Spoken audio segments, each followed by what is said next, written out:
It takes a lot of people to keep Brimfield's mile-long antiques market running. I'm the table lady. Rebecca Sturdivant is one of the people providing essential infrastructure at Brimfield, table and tent rentals.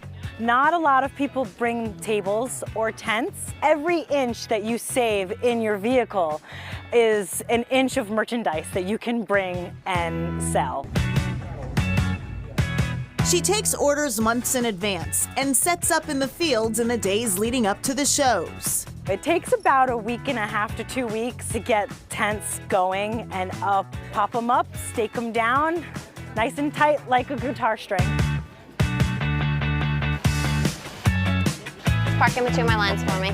For Abigail and Titus Christian, all this work unfolds in their yard. I've got a vehicle coming up the drive. Can you just wait and let them out?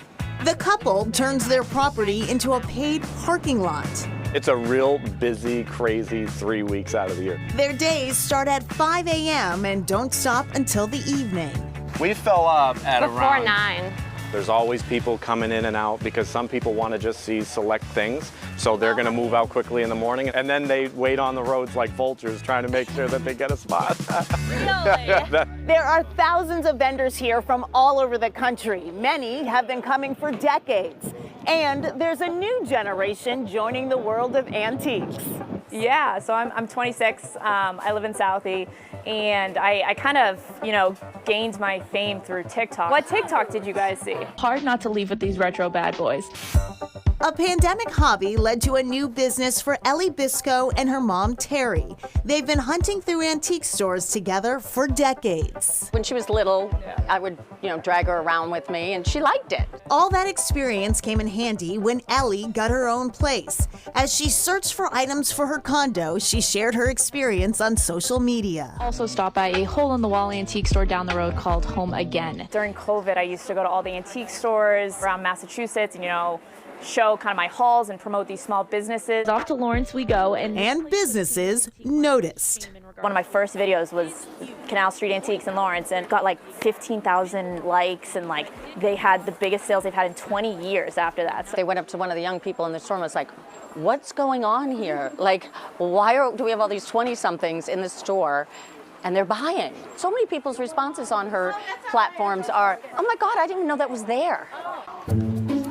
Those videos led to her own vintage business, Bispro & Co. Now Ellie and Terry are selling their finds at Brimfield alongside vendors Ellie met through her TikToks. Ellie says she has noticed more interest in vintage and antiques from her peers.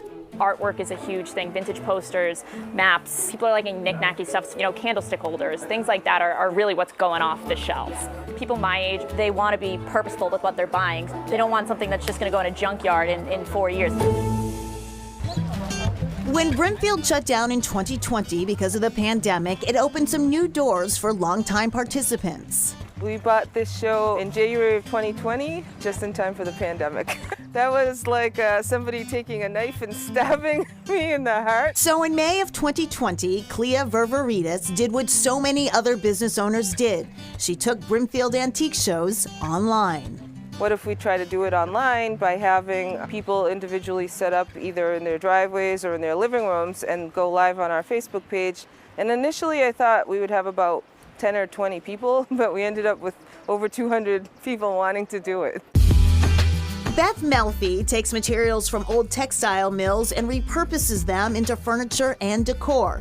She says she was initially hesitant to take her business Silver Hippopotamus online when Ververidis suggested it. She kind of reached out to vendors and just said, you know what do you think about trying to do a live on Facebook? And most of us said, no, we've never done a live on Facebook. I don't know how to do a live on Facebook. It's Beth from Silver Hippopotamus. But we all took a chance, and sometimes our videos would come out sideways in the beginning and it didn't always work, but we were amazed when we made a sale, and now we do it all the time.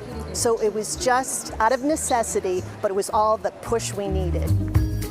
Even though in-person shows have returned, Ververidis is continuing the online version. The vendors love it because a lot of people sort of aged out of doing the live shows. Now she is partnering with Ruby Lane, an online vintage and antiques marketplace where vendors can set up virtual booths. We're hosting it online on rubylane.com. Buyers can shop from anywhere, but only on the days when the in-person Brimfield show is open, says Alex Gardner from Ruby Lane.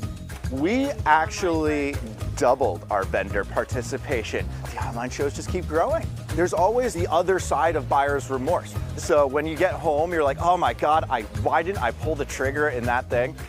Guess what? They can just hop on their phone, find that item, get it shipped directly to their house. And back to Ellie and Terry Biscoe, we asked them how people can start incorporating antiques or vintage style into their own homes. They say to start with something small and take your time. You might not discover the perfect piece immediately. The wide range of items for sale in Brimfield may have you wondering about the difference between antique and vintage. Traditionalists say an item needs to be 100 years old or older to be considered an antique.